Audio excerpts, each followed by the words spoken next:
Hello there. If you clicked on this video, then I assume you're interested in Kenobi. Or at least you were disappointed by Kenobi in some way. Well, don't worry, I was too. And that's why I spent a long time making my own fan edit movie version of the show. I know there have already been a lot of other fan edits made, and maybe you've even seen some of them. So that's why I tried to go above and beyond in making mine special. The typical fan edit is someone taking the show and then cutting out as many bad parts as they can without compromising the overall story. And that's fine, but that's not what I've done here. Instead, I went all in. I stripped the show down to all its individual scenes, took them to the editing board, and remade the entire story from scratch. That's right, the storyline of my Kenobi movie is overall different from the original Disney Plus show. So even if you've already seen the show or other fan edits of it, I hope that my version still has plenty of surprises and twists to keep you on your toes. Interested now? Great. So here's how this video is going to work.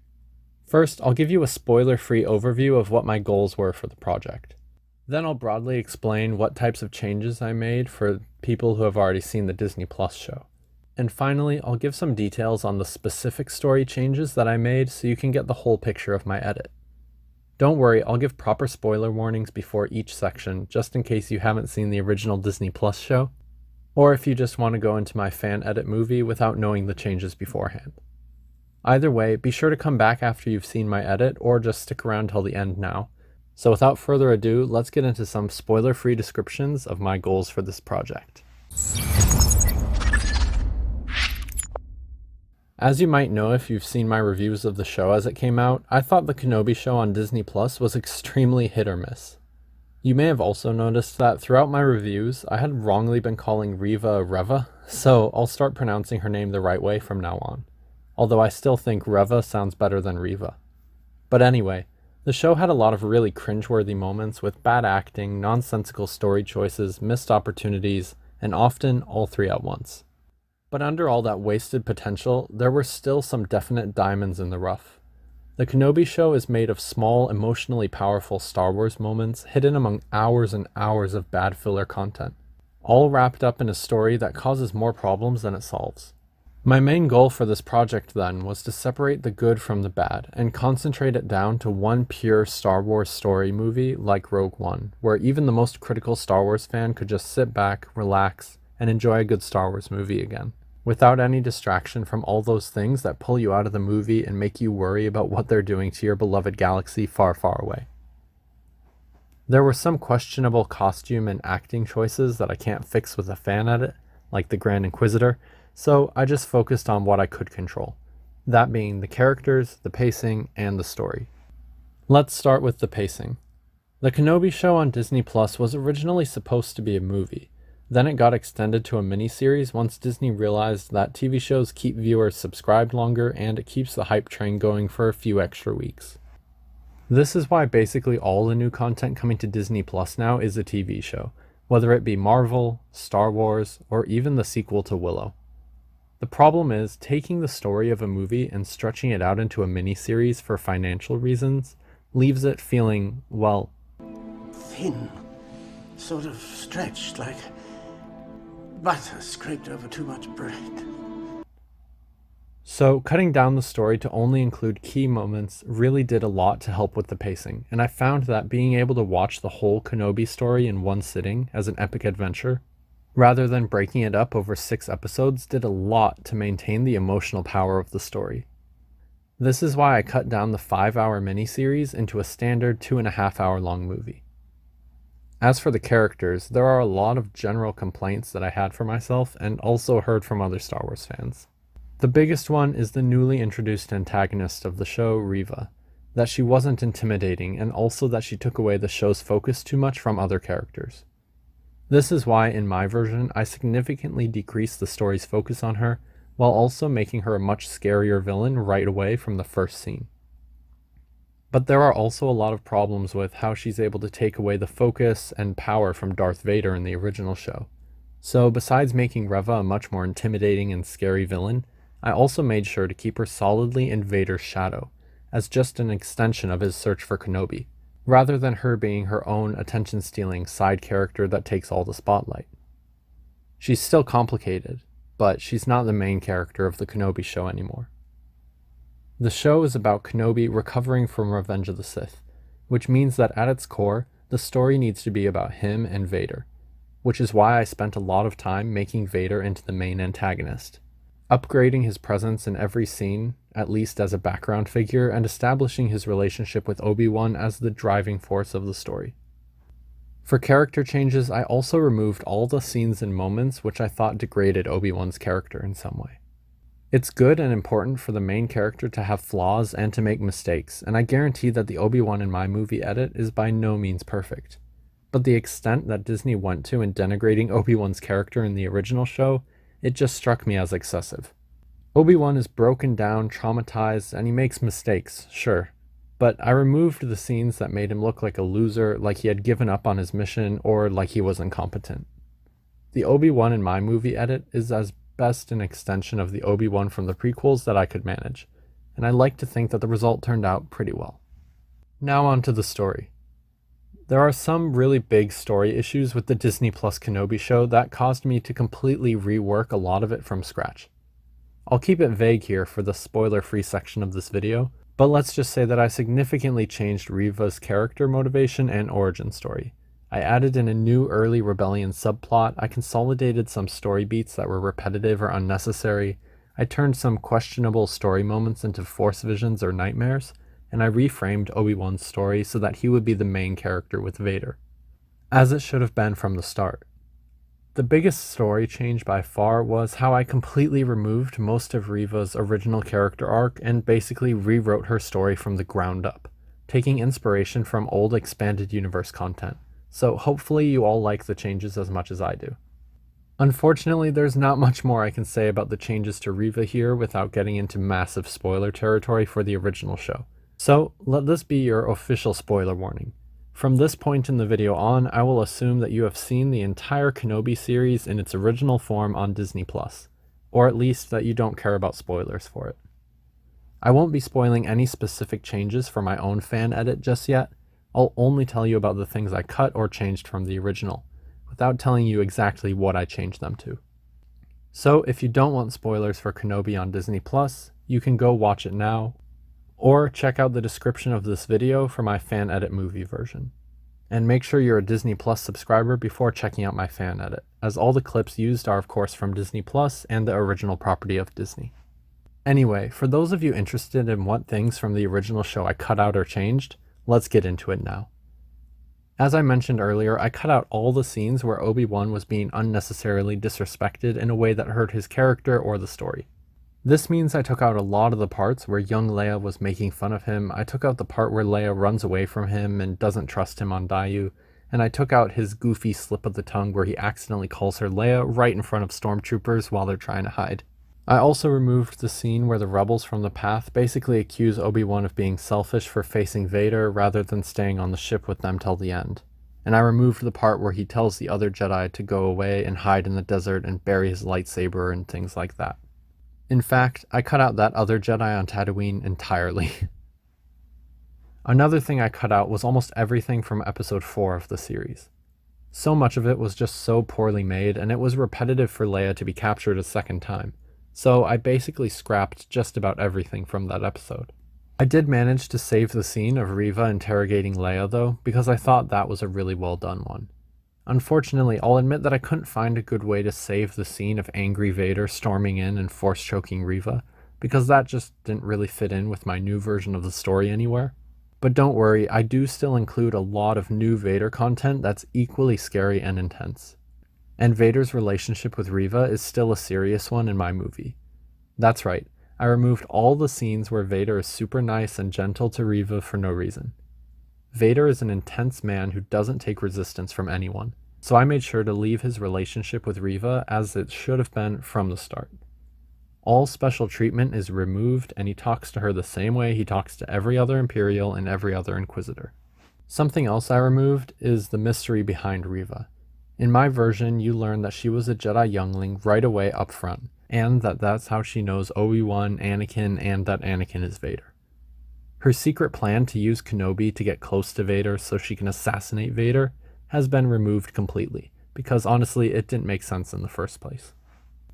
She spent 10 years working closely with Darth Vader and had many chances to take him out throughout the show and before, committing an insane number of horrible acts during those 10 years, all in an effort to get revenge on Vader for doing the exact same thing that Reva has been doing for those past 10 years, basically. It was a poorly written character arc from the beginning, and I had to cut it from my edit. In my version, Reva still has some anger for Vader about Order 66, but it's buried deep down and she's fully committed to her job as an Inquisitor. And this time, the Grand Inquisitor never dies and he never gets stabbed by Reva. I've also completely cut out the final episode's story about Reva miraculously surviving, getting Bail Organa's stupid message, and then hunting down Luke Skywalker for unknown reasons. In my version, no one ever learns about Luke's existence, Luke is never in direct danger, Bail Organa never sends his stupid voicemail unnecessarily exposing things, and Reva is eventually killed by Vader. I've also cut down Reva's fight scene with Vader significantly, because I didn't like how long she was able to successfully stand against him. And I just thought that the weird dance fighting with the Force and Vader suddenly being weirdly chivalrous to her at the end, and handing her a weapon was kind of bizarre and laughable.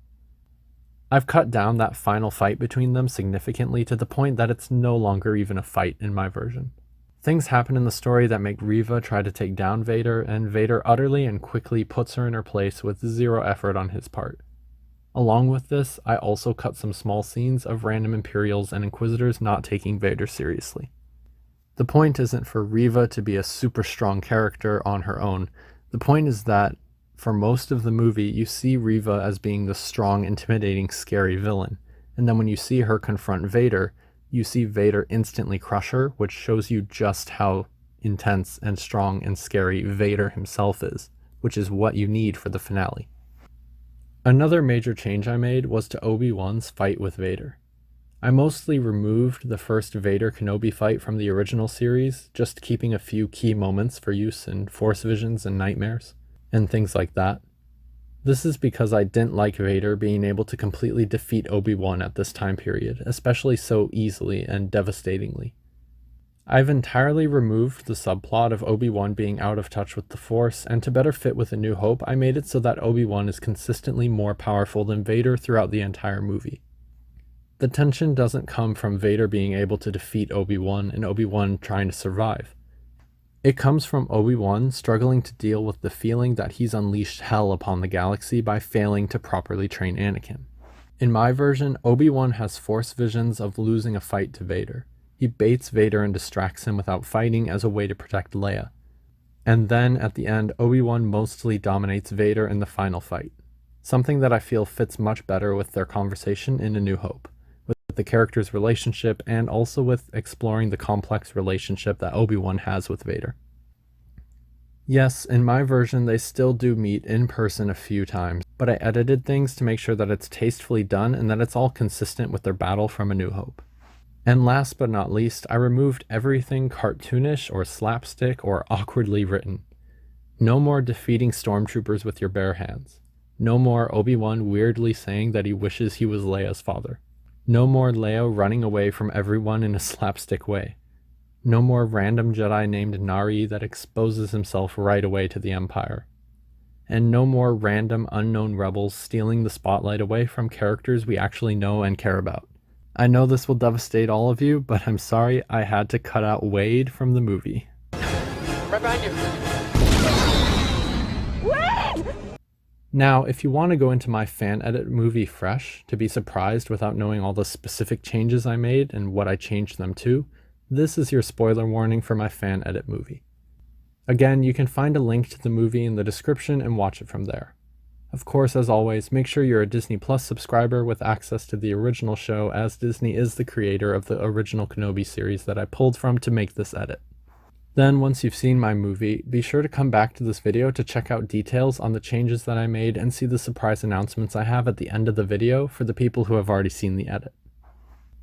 And for the rest of you who have already watched my Kenobi movie edit and come back, or you're just interested to know what I did before you check it out for yourself, right now I'll go into the major additions to the deep dive cut of Obi-Wan Kenobi. The first major thing that you'll notice is that I completely reworked the introduction. I added new establishing shots of Coruscant, new music to set the tone, and I extended the opening Order 66 sequence to include all of Reva's flashbacks from later in the series. In my version of the story, rather than playing dead to escape Anakin, hiding out for a while, and then joining the Inquisitors later, Reva is actually picked up by Anakin during Order 66 and taken as an Inquisitor from that young age.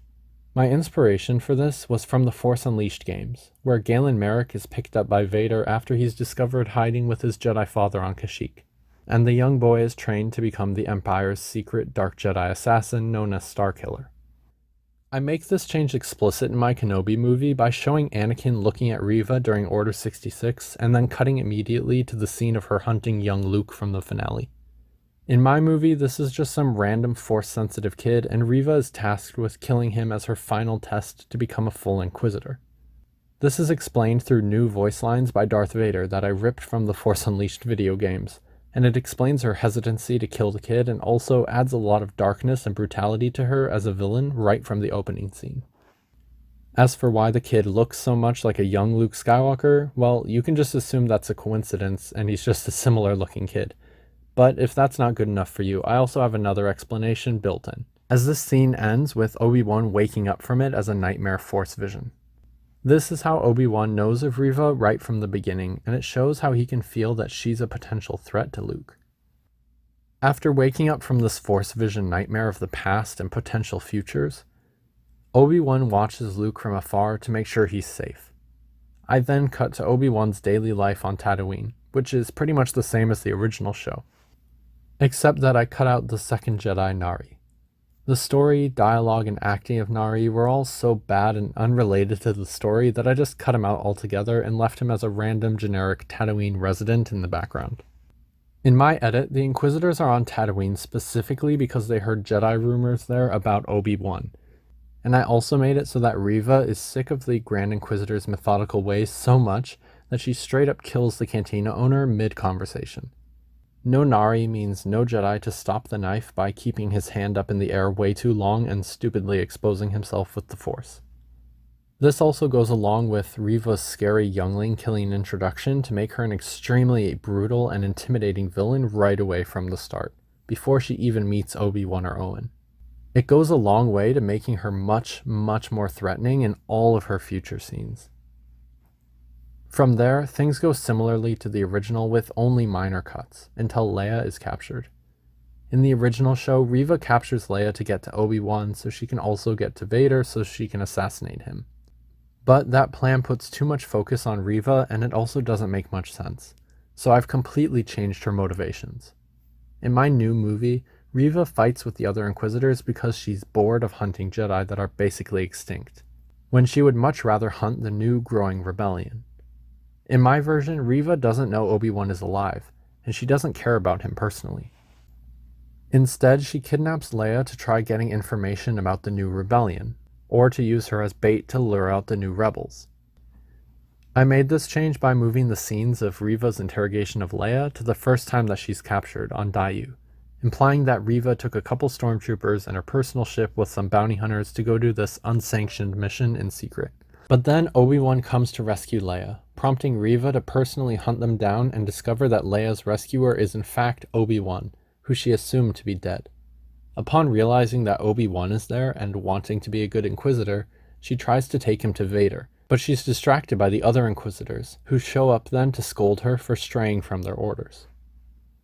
After learning of Obi-Wan, Reva reports his survival to Vader, who begins the hunt himself, with all attention being placed on Vader's hunt for Obi-Wan for the rest of the movie. Upon Vader learning Obi-Wan is alive, Obi-Wan suddenly starts having Force visions about his past experiences with Anakin, along with some more Force visions of possible futures, like one where Vader defeats him. I didn't like that the original series just kept recycling clips from the prequel films, so in my version I use only new clips from the Kenobi show for all the flashbacks and Force visions. From there, the story goes mostly the same as the original, with Leia and Obi-Wan making their way across the planet Mapuzo as they flee the Empire. I did add some new Vader visions to this scene that I really love, but I won't spoil it for you here. It's something you'll just have to see for yourself in the movie. Then, after Obi-Wan and Leia ride with the stormtroopers, cutting out Obi-Wan accidentally calling her Leia and saying he wishes he was her dad, the pair escape with Tarla's help to join the new fledgling rebellion that Reva was talking about earlier. And the brief scene of Obi-Wan and Leia struggling to get through the fence that they could have just walked around has been cut, of course. At this point, Vader and the Inquisitors come to Mapuzo themselves, as in the original show. But instead of Obi-Wan fighting Vader and losing badly, I've changed it so that Obi-Wan just taunts, distracts, and runs away from Vader as a way to protect Leia. I also like the implication that Vader is so eager to fight Obi-Wan, but Obi-Wan doesn't want to unless he absolutely has to. This is much more in line with his fears of Vader, but also his caution and his restraint as a Jedi Master. Reva goes off mission to hunt Leia on the path, same as in the original, but in my version I have Leia escape with no issues. Tarla goes to pick up Obi-Wan from Vader off screen, and then it just cuts to a shot of all of them being rescued by a rebel shuttle. The scene for this rescue is pulled from the original series episode 4, when the snowspeeder takes them away from the Inquisitor Waterworld, except now it's the rebels saving them from Mapuzo and taking them onto the path. Upon arriving at the Path Rebels' home base, the Empire soon shows up and starts to attack again. But I removed any mention of Leia's droid being sabotaged or set to evil mode for the Empire. Instead, you just see Vader give the order to lock them down, and suddenly the ceiling closes and needs repairs. There's no explanation of how exactly the Empire achieved this, but you can just assume that a Star Destroyer shot at it or something like that from above. Regardless, the scenes of Leia fixing the escape hatch with her droid are removed, and they're replaced with the implication that the Path Rebel leader Roken is just fixing it in the background. Obi-Wan has his talk with Reva, but I've removed the parts where he aggressively pressures her to say more than she's comfortable to. The entire scene also has been edited to keep up a lot more tension, and honestly, watching it back with all the edits after I finished the whole process, it gave me a strong Battle of Helm's Deep vibe from Lord of the Rings, so that was definitely a major improvement to the pacing. I was actually on the edge of my seat watching it back after the edits, so that's a pretty good improvement considering I already knew the ending. Obi-Wan still does purposely get captured so he can have his talk with Reva, the one where he tells her that she's attacking a lot of families and children, and that it would be a good chance for her to stand up for what's right and try to stop Vader, to make up for her Order 66 and Inquisitor experiences. But now that that wasn't her plan all along, I think the conversation carries a lot more weight in my version. In this edit, it's a lot less about Obi-Wan manipulating her desire for revenge and more about him finally challenging her on her turn to the dark side for the first time in her life, making her break down and reconsider everything she's done and what she's ultimately become. As I mentioned earlier, I cut down the Vader versus Reva fight a lot though, so all the dancing and Vader being chivalrous, and him giving her back her lightsaber at the end, all of that's been removed, leaving the fight as a much more concise and brutal affair where Reva finally tries to make up for her dark past, but she's just absolutely no match for Vader in any way. I also didn't like Vader fighting with two lightsabers because I felt that cheapened his power level and image somehow, so I purposely edited it so that he just defeats Reva with the Force and then finishes her off with a single lightsaber in one stab. And like I said earlier, Reva doesn't find a stupid voicemail from Bail Organa and try to go kill Luke. In my version, this is just the end of her arc, the end of her story, and she dies there when Vader stabs her. From then on, it's only Vader and Obi-Wan. Vader hunts the rebels, Obi-Wan jumps ship to lure Vader away, and they go to their final battle. The only real Vader versus Obi-Wan battle in my cut of the story. I wasn't able to change the fact that Vader could have easily split his forces to go after Obi-Wan and the rebels, so instead I just made some cuts to imply that he didn't really care about the rebels enough to go after them. It's like when he's chasing Luke. Vader doesn't care about a few rebels, he's not about the big picture empire like Palpatine might be, or even the Inquisitors, even though he could easily take them down. The only thing in the universe he cares about in this case is catching Kenobi at any cost. And him purposely abandoning the mission just to focus 100% on Kenobi, it kind of sets the tone for his future call with Palpatine in the movie. I also tried to make Vader's tone more explicit in my edit by making his commands to the Grand Inquisitor be a lot more direct, angry, and commanding. Then for the final battle between Vader and Obi-Wan. In the original series, Vader has already defeated Obi-Wan once, and he easily defeats Obi-Wan again here because Kenobi had mostly lost his connection to the Force. But I really didn't like that entire subplot because it made it seem like Obi-Wan just gave up and abandoned his mission from Yoda, which I don't think his character would ever do. So in my version, Obi-Wan is always strong with the Force and at the top of his game from the beginning. My Obi-Wan doesn't get beaten by Vader. He has the power to defeat Vader again, but he chooses as much as he can to avoid the fight for as long as he can, because it's not the Jedi way. Then when Obi-Wan finally determines he has to fight Vader again, and he goes to that rocky planet, when Vader shows up to meet him, I have Vader no longer say, "You have come to destroy me." When he arrives, I just have Vader say, "Obi-Wan," in an almost questioning, vulnerable way. My goal here was to explore the depth of their complex relationship, especially with Obi-Wan seeing Vader as a terrible, failed monster, while in reality Vader is more like a twisted, troubled person looking for connection in all the wrong ways. In my cut, Vader almost tries to reach out to Obi-Wan to talk, and Obi-Wan doesn't have any of it. Just going straight into battle position and once again saying, "I will do what I must." And this is made even more intense as you can understand Obi-Wan's worry about fighting Vader based on the Force visions he has earlier in the movie about losing to Vader brutally, even though those weren't real and Vader hasn't directly fought him since Mustafar in my version. In my edit of this final fight, to be thematically complex and to keep it in line with A New Hope, Vader never really stands a chance. Obi-Wan doesn't need inspiration from Luke or Leia on this one. He's a Jedi Master who watched this man destroy everything he worked for, and Obi-Wan is out to defeat Vader once and for all. Vader is strong, but Obi-Wan is still stronger at this point. Obi-Wan is going hard and he's going for the win. That is, until the fight ends and Obi-Wan comes to terms with his trauma through talking with Anakin beneath the helmet. We spend the whole movie seeing Vader from Obi-Wan's perspective, from the Rebels' perspective, from the Inquisitor's perspective, as a terrifying, unstoppable killing machine. And then at the end, we suddenly see him as weak and vulnerable, as Obi-Wan beats him left and right with the same ferocity he used against Darth Maul back when Qui-Gon died. And it ends, of course, with that same emotional high point of the series, where Obi-Wan destroys his helmet and finally has a face-to-face talk with him, watching Anakin Skywalker fight with the Vader inside and ultimately losing. I personally am a huge fan of the interpretation that Ahsoka destroys one side of the helmet, while Obi-Wan destroys the other, but only Luke is able to fully remove Vader's helmet to return Anakin to his true self. That's just brilliantly poetic, and I absolutely love deep symbolism like that, as you can probably tell from my entire YouTube channel based around analyzing these sort of deep poetic moments in Star Wars. Then for the ending, things are mostly the same as the original series. Obi-Wan goes to Alderaan to check that Leia's safe and say one last goodbye. Then he returns to Tatooine and starts becoming closer with Luke and his family. And then I placed Vader's call with Palpatine at the very end as a dramatic stinger right before we cut to the credits. So that's the deep dive cut of Obi-Wan Kenobi, and I hope all of you enjoy it as much as I do. Like I mentioned before earlier in the video, you can check it out using the link in the description. Just make sure you're a Disney Plus subscriber, as of course Disney owns the rights to the content. Also, special shoutouts to Darth Porg, who made the de-aged version of Anakin for the training flashback scene, and Spickle, whose edits of Leia being captured and the Imperial siege on the Rebel base at the end were very helpful in me making my own full movie edit.